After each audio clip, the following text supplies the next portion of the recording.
Welcome to the latest edition of Northern Engineers Power Talks. Today I have the pleasure of speaking to Marc Paish, who is MD of Aldercote, which is a specialist manufacturer of vehicle-mounted platforms used by utility companies, telecoms engineers, highways contractors and local authorities throughout the UK. Welcome, Marc. Pleased to speak to you today. So Aldercote, as you said, manufactures vehicle-mounted access platforms.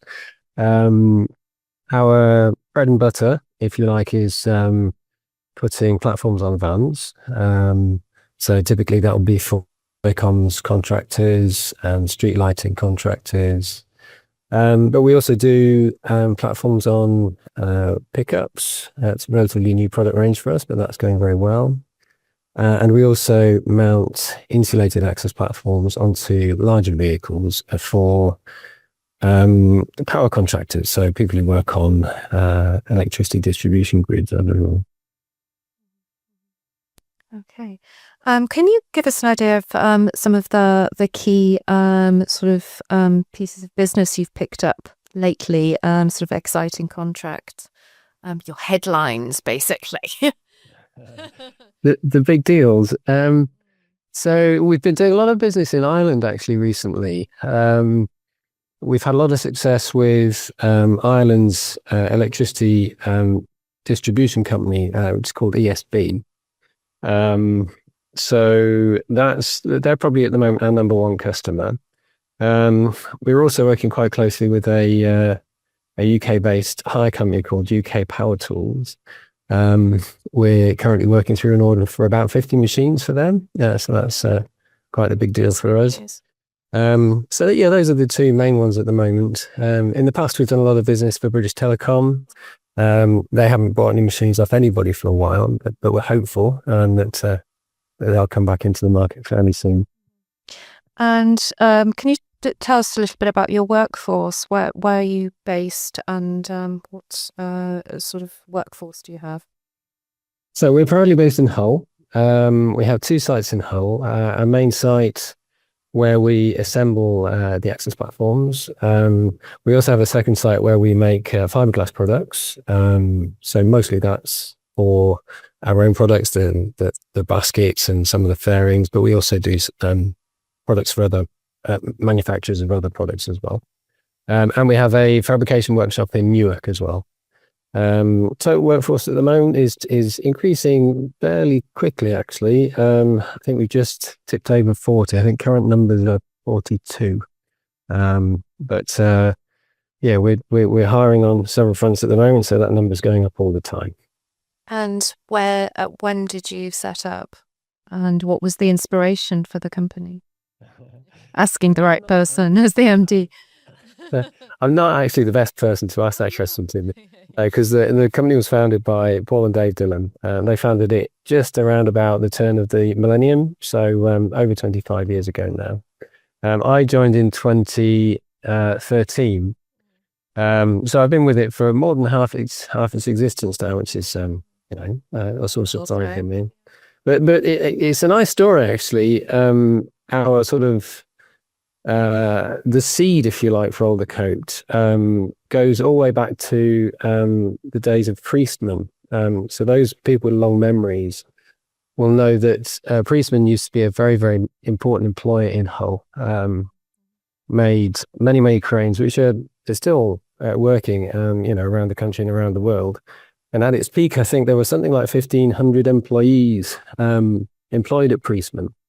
And sadly, in the 80s and 90s, it sort of became a part of the story of British industrial decline and eventually went out of business. But some of that know-how that was, so important in the Priestman days, it sort of survived in the form of Paul and Dave's father. And he, was part of the story of how Aldercote got set up. It's quite a complicated story, and I don't know the full detail. But we like to see ourselves as being something of a renaissance, if you like, of the know-how about lifting equipment that was proudly manufactured in Hull. So how have things changed in recent years, and has, dare I say it, AI, the ubiquitous AI, been a factor in your processes recently? Yeah, that's a really important and interesting question. I mean, I think at the moment, AI is not really able to be genuinely creative.